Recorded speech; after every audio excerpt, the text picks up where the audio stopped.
மடிப்பாக்கம் குபேர நகர் பகுதியில் தான் இருக்கும். அதாவது 2 நாள் மழைக்கு இந்த நிலவரம் அப்படிங்கிறது மட்டும் இல்ல, மாசக்கணக்கா இதே போல ஒரு நிலைமையில தான் இந்த மக்கள் வசிச்சுட்டு இருக்காங்க. நடக்க முடியல, வெளியில போய் ஒரு பொருள் வாங்க முடியல, எந்த விதமான அத்தியாவசிய தேவைக்கும் ஒரு லாரியோ இல்ல டெலிவரியோ எதுவுமே கிடைக்காத ஒரு சூழல்ல தான் இவங்க எல்லாம் வாழ்ந்துட்டு இருக்காங்க. ஓரளவுக்கு தான் இந்த பகுதிக்குள்ள போக முடியும். இதை தாண்டி இன்னும் நிலைமை மோசமா இருக்குன்னு சொல்றாங்க. இந்த குபேர நகர் பகுதியில் இருக்கக்கூடிய பல சாலைகளும் இப்படிதான் இருக்கு. குண்டும் குழியுமா ஒரு அகழ்வாராய்ச்சி நடத்தப்படுவது போல, ஒரு பக்கம் இபி, இன்னொரு பக்கம் மெட்ரோ, அதே போல இன்னொரு பக்கம் டிரைனேஜ், டெலிபோன், பலவிதமான மீண்டும் மீண்டும் தோண்டிக்கிட்டே இருக்காங்க. தோண்ட தோண்ட தோண்ட அதை நிரப்பப்படாம சாலைகள் இந்த அளவு மோசமா இருக்கிறதுனால ஒரு சாலையே இல்லாத ஒரு சூழல்ல தான் இங்க இருக்கக்கூடிய மக்கள் இருக்காங்க. அப்படிங்கிறத நான் பார்த்த வரைக்கும் இவ்வளவுதான் சொல்ல முடியும். இனிமேல் இந்த பகுதி எப்படி இருக்கு அப்படிங்கிறத இங்க இருக்கக்கூடிய பொதுமக்கள் என்ன சொல்றாங்க, அவங்க சொல்றதுல இருந்தே தெரிஞ்சுக்கலாம். அந்த அளவுக்கு ரொம்ப மோசமான ஒரு சூழல்ல தான் அவங்க வாழ்ந்துட்டு இருக்காங்க. வீட்டிலேயே முடங்கி இருக்க வேண்டிய ஒரு சூழலுக்கும் பலர் தள்ளப்பட்டிருக்காங்க. எத்தனை மாசமா இப்படி இருக்கு சார்? என்ன நிலவரம்? இது கிட்டத்தட்ட 1 வருஷமாவே இருக்கு. 9th ஸ்டேட், இப்போ 8th ஸ்டேட் பண்ணிட்டு இது வரைக்கும் சரியா மூடவே இல்லை. ஏதோ வராங்க, செய்யறாங்க, போறாங்க. இங்கே ஹாஸ்பிட்டல் போறவங்க, பெரியவங்க, குழந்தைங்க, ஒரு ஊபர் ஆட்டோ வர மாட்டேது, ஒரு ஓலாவோ ஏதோ எதுவும் வர மாட்டேது. அவசரத்துக்கு எங்கேயும் போக முடியல, ஒரு காய்கறி வாங்க முடியல, ரோடெல்லாம் நடக்க முடியல. பசங்க போனாலும் எது போனாலும் இங்க அந்த மாதிரி சூழ்நிலை இருக்கு. எத்தனை வாட்டி கம்ப்ளைண்ட் பண்ணியாச்சு, இது வரைக்கும் யாரும் வந்து சரி பண்றது இல்லை.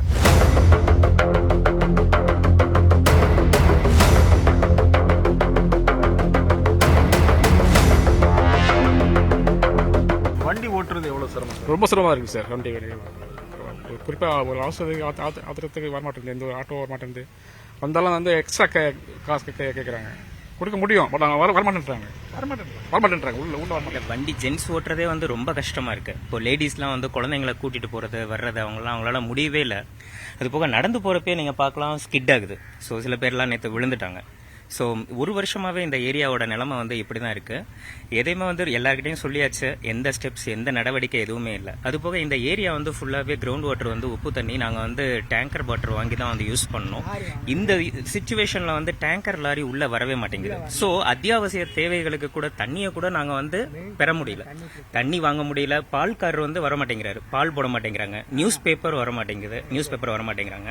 ஒரு எமர்ஜென்சிக்கு யாரையாவது, ஒரு பேஷண்ட் யாரையாவது ஒரு ஆட்டோலயோ இல்ல டாக்ஸிலேயோ கூட்டு போகணும்னா கூட ஒரு ஆட்டோக்காரங்க யாருமே அவங்களால வர முடியல. அவங்கள வந்து நம்ம குறை சொல்ல முடியாது. ஆட்டோ வந்துச்சு அப்படின்னா ஃபுல்லா ஆட்டோவே வந்து பாதி ஆட்டோ உள்ள புதையுது. அது மாதிரி இருக்கு. இப்போ நீங்க அங்க பார்க்கலாம், ஒரு லாரி நிக்குது, லாரியோட வீலே வந்து பாதி கீழே வந்து கொஞ்சம் புதஞ்சுதான் இருக்கு. அவங்க வந்து வாட்டர் எமர்ஜென்சி அப்படின்றதுனால ரொம்ப கஷ்டப்பட்டு அவங்க வந்து கொண்டு வந்து டெலிவரி பண்ணிட்டு இருக்காங்க.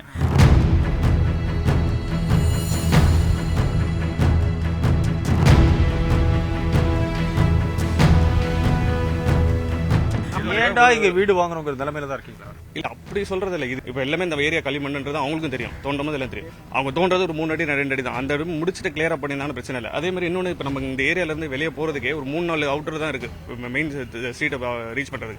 அதுக்கும் ப்ராப்பர் பிளானிங் இல்லாம அவங்க பண்ணது. இது எத்தனை வாட்டி நிறைய கம்ப்ளைண்ட் பண்ணியாச்சு அவங்க கிட்ட. இந்த இதை ஒழுங்கா பிளான் பண்ணினாலே பிரச்சனை இல்லாம இருந்திருக்கும். அப்படிமா இருக்கு.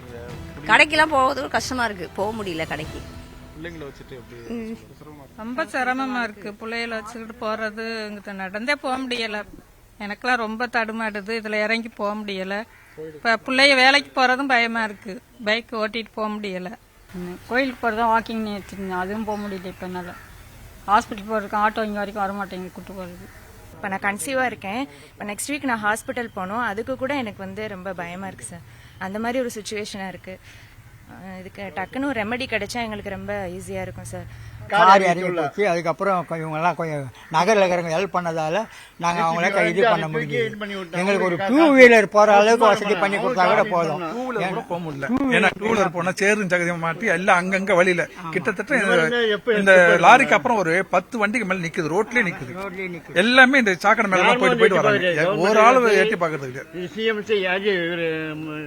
கவுன்சிலர் யாருமா எட்டி பாக்குறீங்களா? பார்த்தா செய்யறேன் சொல்லிட்டு போறாங்க, இது வரல செய்ய போறாங்க.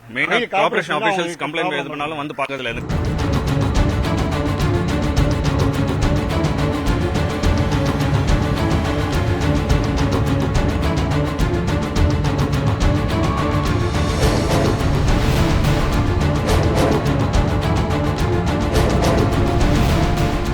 வெளியே எங்கேயுமே நடமாட முடியாத ஒரு சூழல். ஒரு அத்தியாவசிய தேவைக்கு எந்த பொருளையும் வாங்க முடியல, வெளியே போகணும்னா கஷ்டமா இருக்கு. வெளியில இருந்து டெலிவரி பாய் எதுவுமே இங்க கிடைக்காத ஒரு சூழல்ல மடிப்பாக்கம் குபேர நகர் பகுதி மக்களுக்கு விரைவான ஒரு தீர்வு வேண்டும்.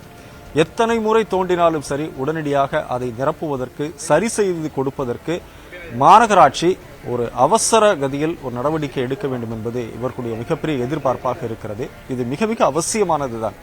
எனவே இதை அரசு கவனத்தில் எடுத்துக்கொள்ள வேண்டியது தேவையாக மாறியிருக்கிறது.